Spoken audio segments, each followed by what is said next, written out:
Good evening and welcome to Positively Positive. I'm your host, Susan Mintz. I will always say that Positively Positive is groundbreaking, one of a kind, never to be duplicated, interview talk show, storytelling show that is exclusively designated for HIV and AIDS. Whether it's someone who is diagnosed and is HIV positive, whether they be long-term or newly diagnosed, whether you be with an organization, a healthcare agency, an activist, a community, just to be involved. It's an amazing opportunity to share your stories, and we've had them from all over the country. All different walks of life, ways of life, reasons, except the one thing is they've had a story to tell about their experience as to why or when or how or where HIV/AIDS has come into their life.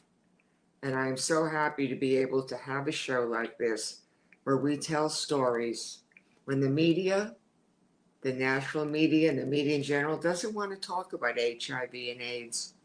At Positively Positive, we do. That's all we want to do. We want to tell your story. And if you want to be a guest, we'll give you the information later how you can be. We do have an amazing guest on tonight. I'll be introducing him in just a couple of moments. But I want to tell you briefly why I'm involved. My name is Susan Mintz, and in 1994, my late husband, Dr. Jeffrey Mintz, passed away from AIDS-related pneumonia. We were married for 25 years. I loved this man deeply and still do. But when he passed, I knew that I had to carry on speaking about HIV, especially when it was getting a little bit less and less and less as the medications, thank God for the medications, became better and better. But I was married 25 years, and what really was wonderful is I was able to document his entire illness through my life of 25 years with him in the journals, 15 journals. I encourage you to write your story out, write, even if it's one sentence at a time, write. And as I wrote years later, I compiled it into my book, Committed to Love. So Committed to Love is on my website, susanmintz.com. I wrote another book called And I Held Their Hands with a Hospice Heart, when hospice came in to help us 3 months before he passed. Both books are issue related, 24 chapters with 24 issues. We have the gamut of emotions and issues in each book, but my personal one is Committed to Love. And that hospice's book is called And I Held Their Hands with a Hospice Heart. Both are available on Amazon or Barnes & Noble. I personally prefer Amazon. Little issue there. I'm not that I have any stock in them, but I like them. Both are $22.95. And I would say do yourself a favor. And I didn't write the cookbook on how to get through it. And I'm certainly not the only one who's written books about it. But I can tell you as a writer of issues and challenges and obstacles and passion and faith and hope and God's saving grace, that is the way I write. Tonight's guest, before I take the glasses off and say, come on in, tonight's guest has so many labels and titles to him that, as all of my guests have been, they're amazing. They are community activists with passion. They have a heart to serve and a love to share their story. So, when the glasses come off, I'm going to say, John Ramos, come on into the studio.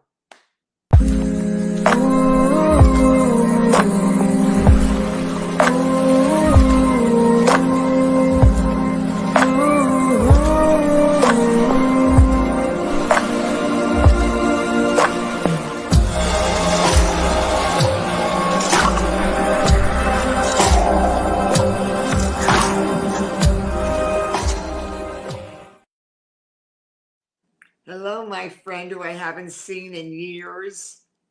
Hi, Susan.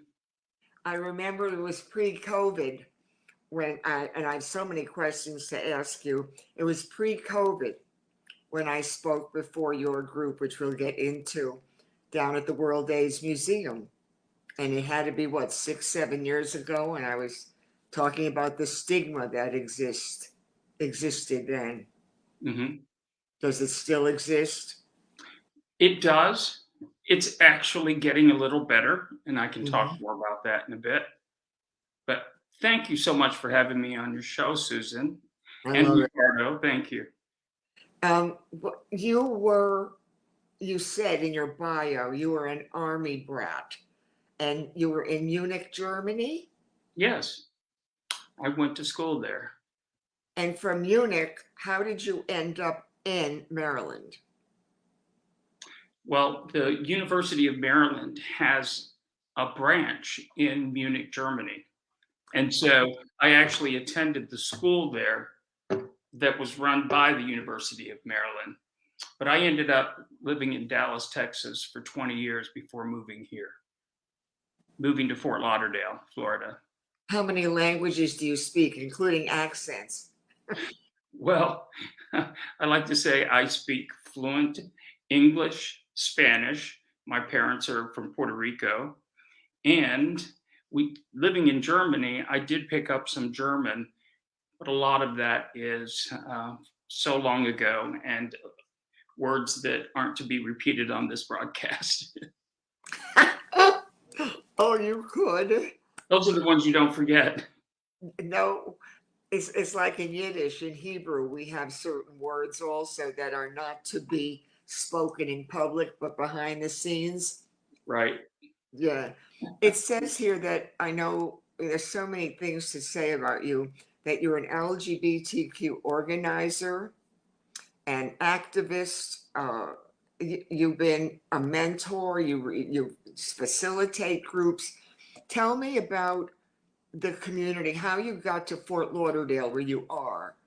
Tell me about though that transition from how you got so involved with HIV and ended up though in Fort Lauderdale, and we'll focus now more in that. But as I said, if I look down, there's just so many little things that I'm going to want to talk about.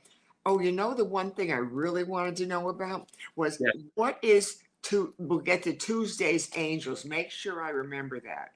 So how Okay. did you get from Dallas or Maryland to Fort Lauderdale?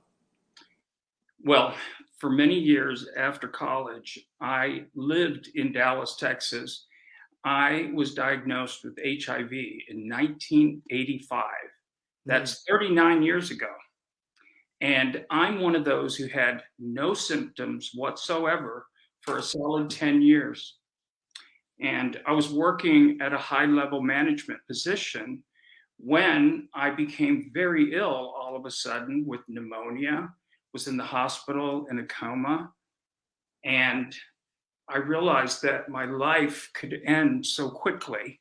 This was before the protease inhibitors were available. Mm. So I prioritized if I'm going to still be on this earth, and I was fortunate enough to survive, I'm here to help other people. Mm. And so my partner and I moved to Fort Lauderdale.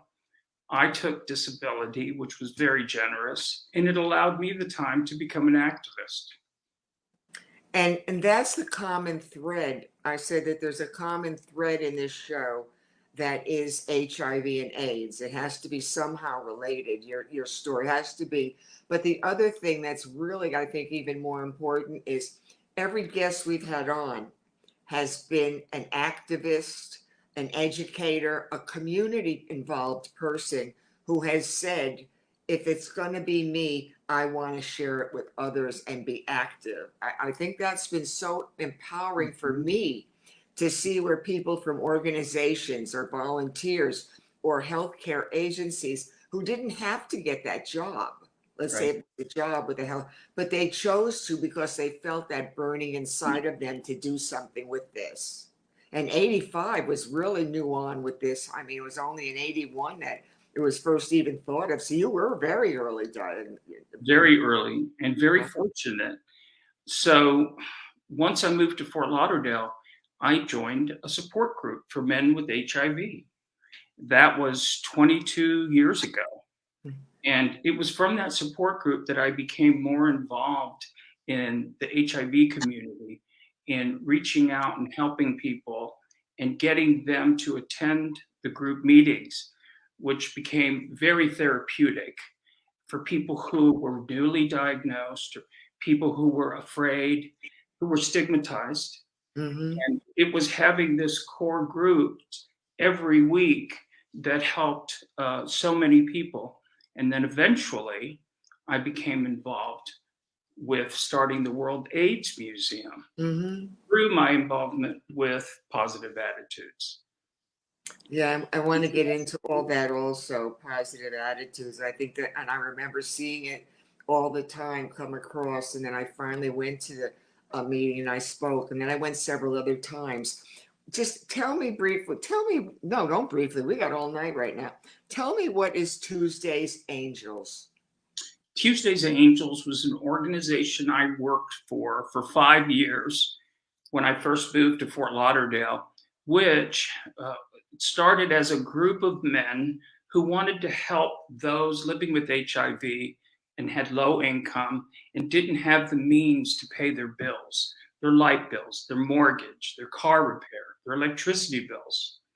And through different organizations like Broward House, they have outreach workers that would then give us applications on who we should help.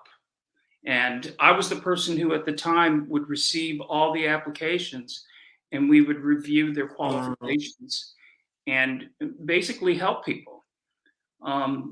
What ended up happening after a number of years is that the focus of Tuesday's Angels became more and more on helping women, because gay men were doing fine. They were working, they were still functioning with HIV from a financial standpoint. So the focus turned to helping women living with Mm-hmm. HIV, mostly the Haitian community. Yes. Yeah. The minority communities have still Mhm. been very much impacted, haven't they? Yes, yes. But Uh, Tuesday's Angels is now part of a foundation that gives grants to organizations like Positive Attitudes and the World AIDS Museum. They're no longer giving direct help, they're giving help through organizations in grants. that's wonderful. You know, people, the government really isn't here to take care of you. In fact, the government isn't put here at all to take care of you. The little bit they give you, they brag about. It's always philanthropy. It's always having to write, or it's always having to submit. There's so much paperwork involved in getting money that you think it would be so easy. I mean, something simple like a light bill, or gas, or how can you get to work if you don't have gas or a car? How can you still study if you don't have lights? There's so much need, and the government, Exactly. to me, just keeps wanting more and more and giving less and less. And if it wasn't for people like yourself, or people who volunteer, literally give their lives to something like this, you wouldn't get anything done. Yes, and I'm always impressed by how many people do step up to help others and who donate financially and of their time, and how through the need and how it changes over the years, and it evolves. It's amazing to see. And a lot of people give anonymously. You would not even Yes. realize some very wealthy people, some famous people who've Yeah. donated money to us. We've had people like Magic Johnson come to our museum and has donated. Yeah. And Larry Kramer, who I Right. think you might know, the Yeah. writer. Um, so it's really an amazing organization. So what came first? Your is positive attitudes a long-term survivor or short-term? Or tell me about positive attitudes. Okay, Positive Attitudes is a topic-driven organization group. It's a support group, and the facilitator will choose topics.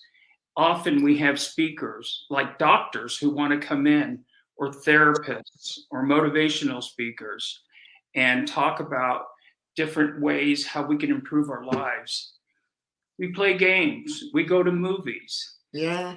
It has become social in the way people can get together and feel a sense of community. It's, That's what Positive Attitudes has been doing for many I, years.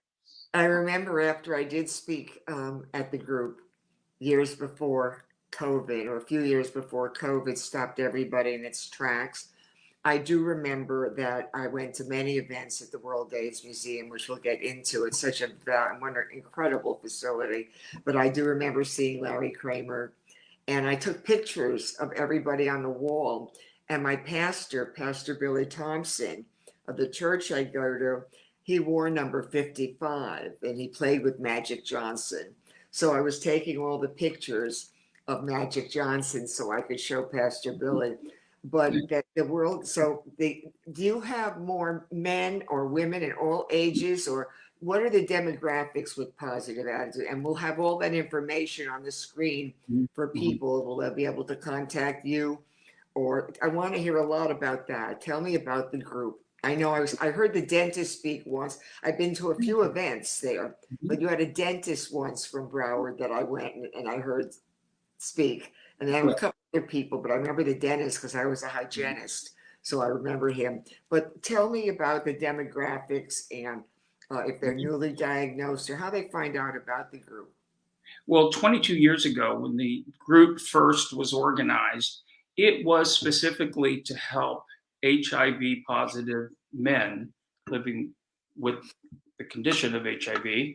And it evolved into supporting people who are affected, like yourself, people who don't have HIV, but their partner may have it. And we have had a number of women that participate. They like our group and they're welcome and they come. So it's really opened up to everyone. But the demographics are such that it's long-term survivors. Probably 80% of our members have been positive for 20 years, 25, 30 years plus. And it's interesting because we get to the point where we're no longer talking about HIV. We're talking about other things, other ailments like cancer and, prostate cancer or whatever else people will get just through the aging process. Yeah. Most of us never thought we would live and be old enough to get the conditions we now have, the arthritis. You're looking at one right here. I never thought I would ever live to be 77, and not just because, with Jeffrey being positive and being so ill, but when I grew up in Troy, New York, and cousins and aunts and people, everybody died in their 50s, it seemed like. So I didn't really know many older people at all. And so for me, once you hit the 50s, the 60s, the 70s, nobody really can prepare you for, oh, that thing hurt today, and oh, I don't think I can eat that anymore. I mean, there's all these other things. And when you're HIV compromised, I think that's even compounded because you do have a lot of underlying conditions that you always have to stay on top of. I remember a couple of the men previously had talked about the tremors. They had Jeffrey tremors, and somebody else said about arthritis, and someone else said about other issues. And I just remember that so many people I knew and had gone through this who had recently, had passed years before, weren't as fortunate as, you are, thank God you are, and other people. But the ones that we knew weren't so fortunate to really live much beyond the late 80s or early 90s, that type of thing. Mm-hmm. So it's just a very interesting phenomenon how the medications have somehow matched up with the aging process, but the aging process is not automatically kind. No, not always. No. As you say, it's very fortunate that today's medications have fewer side effects, if any. And a lot of younger people, especially, they don't live thinking HIV is such a big deal because to them it's something they take one pill a day. They didn't go through all the trauma, the deaths, all of the situations we went through. And Mhm. so we're very fortunate to have those medications. In fact, just yesterday, I saw a story that they are now going to come out with an injection for HIV treatment that is once every 6 months. Mhm.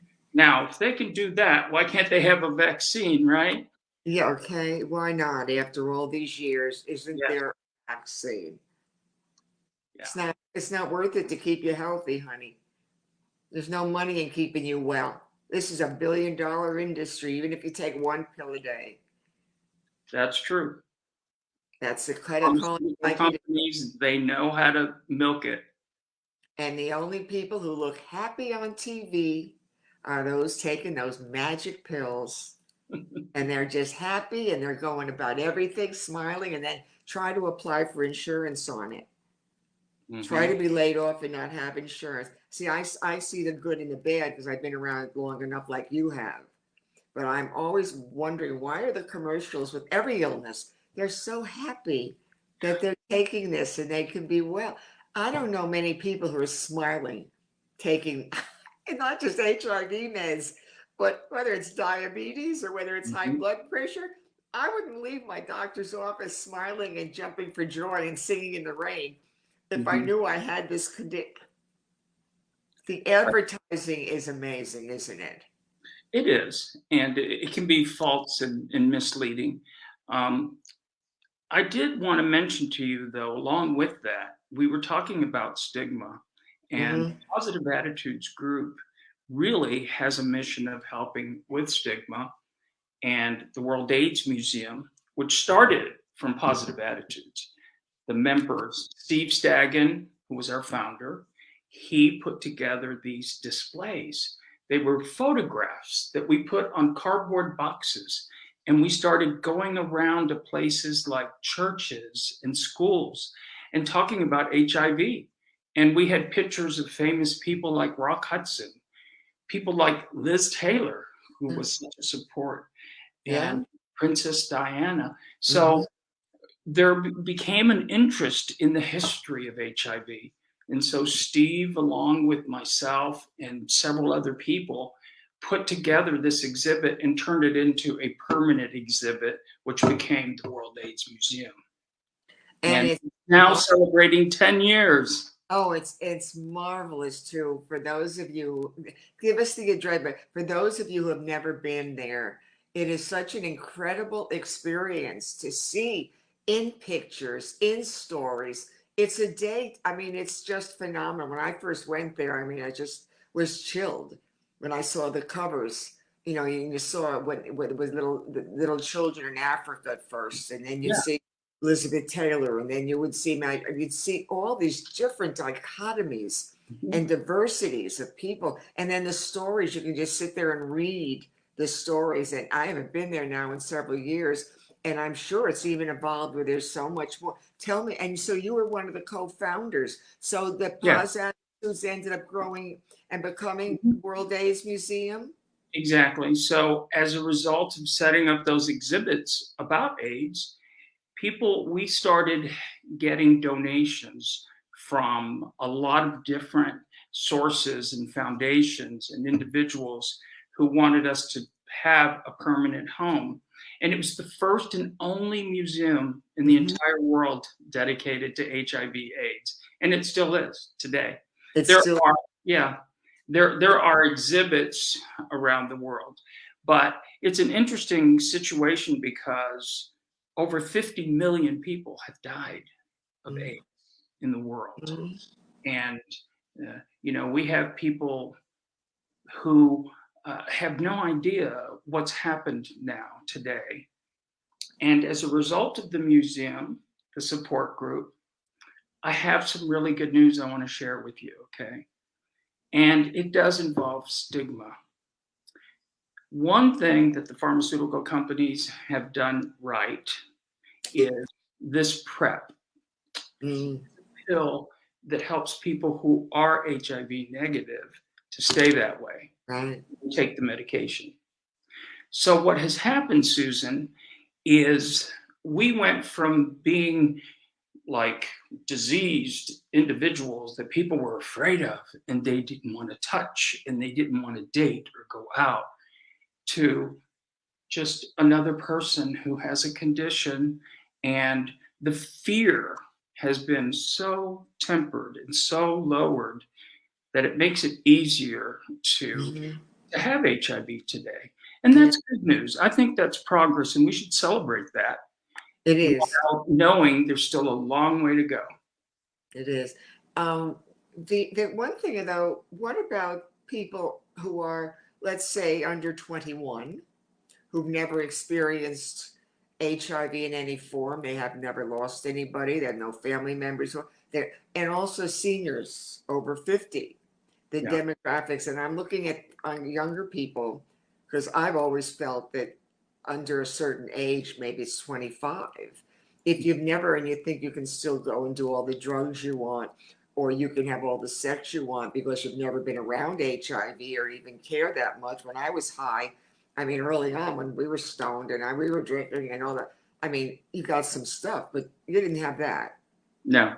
So that's what I'm saying. So there's a group that is totally unaware that it's still there for them. And also seniors like myself who are empty nesters, gotten divorced, women who are lonely, men who are popping Viagra or something else. And they're just having a good old time, not thinking that, you could be sleeping with 6 generations Hmm. of sex. So are you seeing any noticeable trends in either demographics? Well, from my perspective, a lot of those trends are such that organizations like the Campbell Foundation you work with, who educate people and who help prevent HIV, why it's even more important than ever. Mm-hmm. Campbell Health Solutions is Mm-hmm. providing those.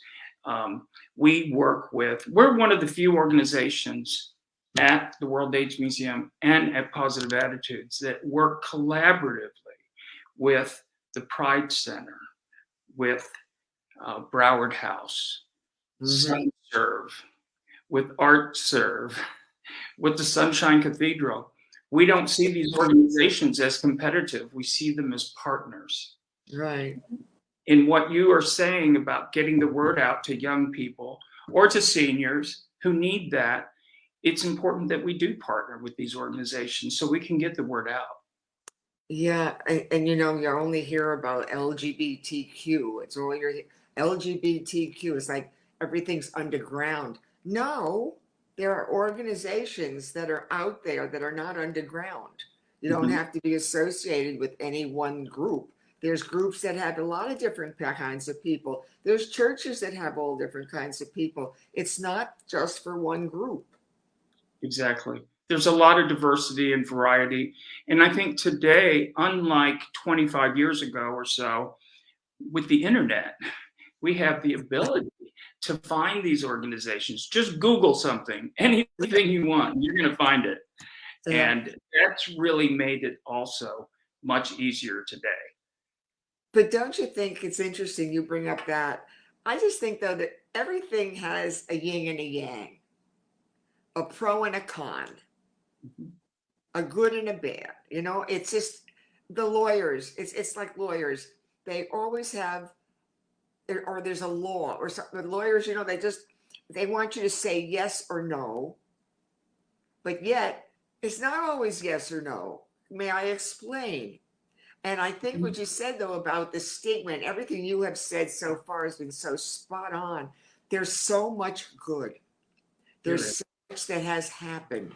There's so many benefits and everything is so much better. But yet there's always more work to do in everything. But it There takes is. passion. It takes passion. And Susan, it's what you were saying and what I'm talking about in terms of having these organizations and the ability to reach out through them. Sometimes with social media, it's also caused alienation and Yes. loneliness because people, instead of going out and talking and socializing, they're online. They're talking to their friends online rather than in person.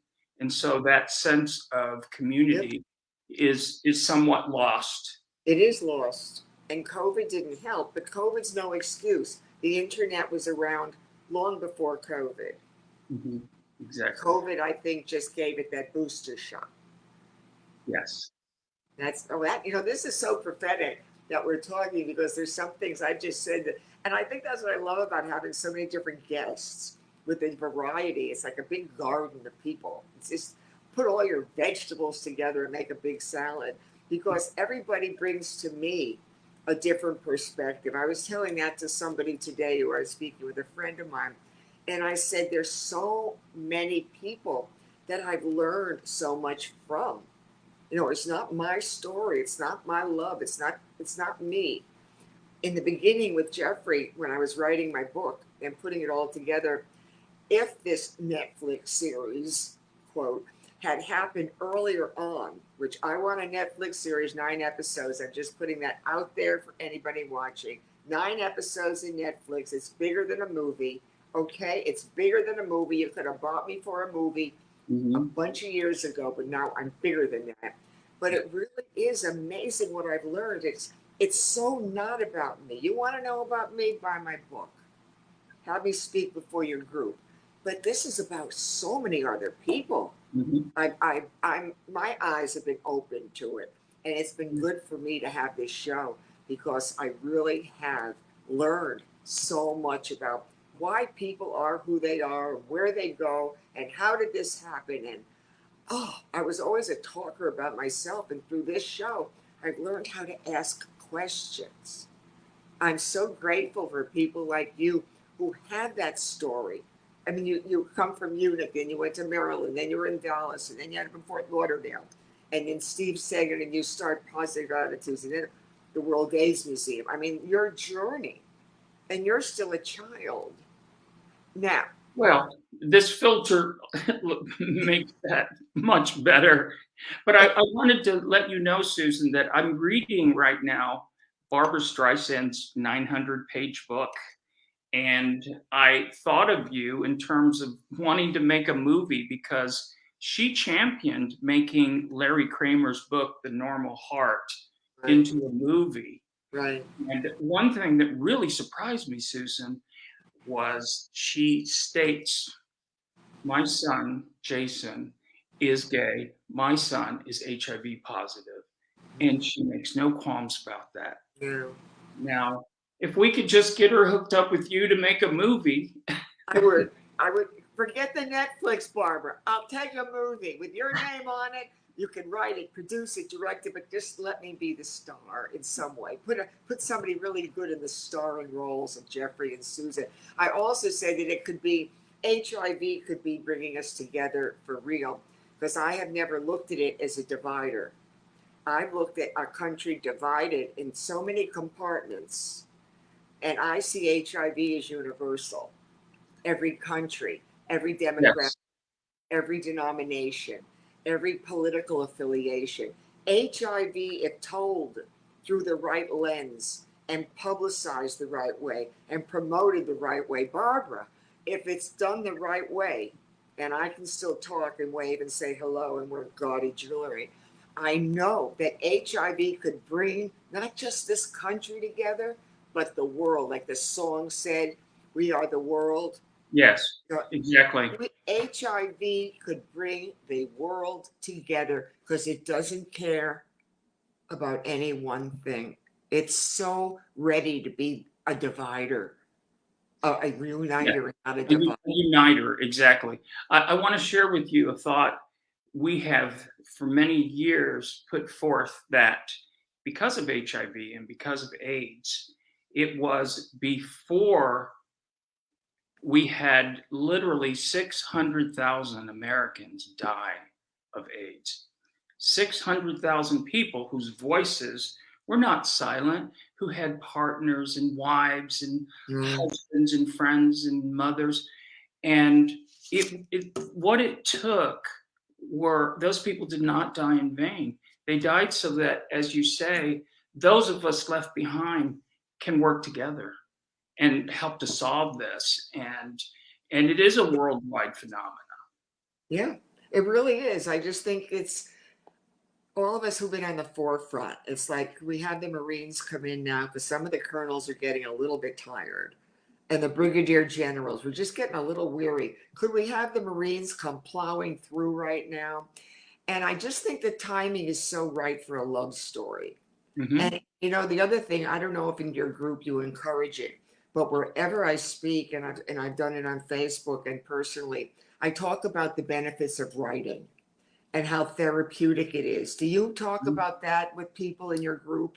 Absolutely. We talk about journaling. We Yes. share journaling. We also have speakers that come in who talk about how through writing you Hmm. can have a sense of affirmation and a sense Hmm. of purpose and know that it's shared not with other people necessarily, but with yourself. And you can see the Yes. progress you've made. That's so insightful because I when I documented Jeffrey's illness, I documented it in the third party. I always knew I was a good writer. I was always doodling and writing little plays and vignettes. But when he took ill and he was in the hospital that first day, all I could think about was that little piece of paper and a pencil near me. And I just started writing and documenting and teaching it. And that's what I'd love to speak before your group about how, from one little piece of paper in a hospital room, I was able to put 15 journals together, handwritten journals Wow. together, 15 spiral bound, handwritten journals. The doctors were calling me about the spikes, the meds. All his doctors were using the information I had as their resource to guide them through because they had other people. But I really think that that is something I'd love to talk about. But 15 journals, 10 years or so later, putting it together in a book, 10 years later, putting it really where it's out there now. So you do not know where your one sentence, I Hmm. am HIV positive and I am proud about it. Write that one thing down tonight about the show. I just saw John Ramos on Positively Positive. Whoa, that was a great story. There's your first sentence. Exactly. And it's a start. And, I myself do journaling, and it's one sentence at a time. Like you Mhm. said, you don't have to sit down and necessarily put the whole thing together in terms of a book. But what year was it that your husband died, Susan? August 17th, 1994. He was Oh, before the protease inhibitors. Yes, he Yeah. was gravely ill. Jeffrey was not the type who could have lived with being HIV positive anyway. He was larger than life. He got one HIV test, I think, in '86 because I demanded he get some life insurance because all the partners were dying and people were ill. And I knew that I'd gotten other STDs from him, but I wasn't going to get this one. So it was an abstinent sexual relationship, and not the intimacy was even greater, but it Mhm. was an abstinent sexual relationship. But if it wasn't for those other STDs, I would not be here probably. But I do know that his partners were ill and passing. So he was ill. And then by 1987, I wanted him to get more life insurance. And I think that was called the Western blot or something at that point. It was another test that was Yeah. more definitive. And he wouldn't do it because I think he knew then he would have come back really positive. He couldn't have lived like that. So he lived and lived and lived until he was so gravely ill that he was in the hospital with full active, really serious, full blown AIDS related pneumonia, and he had 3 bouts of it. But he wouldn't have gone on anymore. He could never have lived popping all the pills then, or having to stop his life from traveling and all that. That's one of the things I still love about him is his sense of life. His purpose in life continues to give me purpose because I know that um, he'd still be here today doing something great. So at least I hope I'm doing something in the process to help others.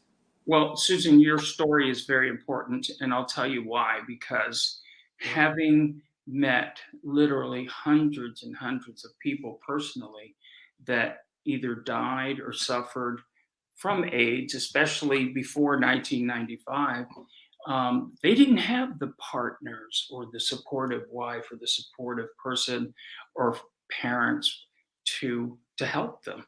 Oftentimes, they were completely shut out, Mhm. and it's great to hear a story about someone who had the strength to actually persevere. Well, I as want I to thank you for that.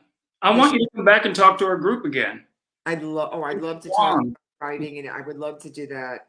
It just especially the writing, because if it wasn't by the grace of God that I could write, I don't think I would have known how to get through it. And I think I said I would write in the third person every day. I would not go to sleep before I documented every detail. And I know though that I couldn't write as Susan, and I couldn't write him as Jeffrey. I was Sarah and he Oh, was David.